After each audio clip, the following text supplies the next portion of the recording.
আমাদের এতগুলি media system আমাদের দেশে সক্রিয়, আমাদের রাজ্যের কথা যদি বলি, কারো কোনো স্বতন্ত্র ফ্যাক্ট চেকিং ইউনিটই নেই। অথচ তুমি দেখো বাংলাদেশে এই পরিস্থিতিতে অত্যন্ত সীমিত ক্ষমতার মধ্যে ফ্যাক্ট চেকিং এর কাজ কিন্তু হচ্ছে, এবং যারা ফ্যাক্ট চেক করছে তারা বড় প্রতিষ্ঠানকে তাদের সেই তথ্যটা দিয়ে দিচ্ছে।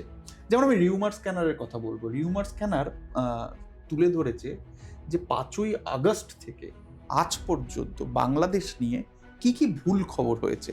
তারা দেখাচ্ছে যে 13টি ঘটনা যা ঘটেনি তাই সম্প্রচার করা হয়েছে, অর্থাৎ 13টি গুজব সম্প্রচার করা হয়েছে। আচ্ছা, এখানে হাত পুড়েছে কাদের?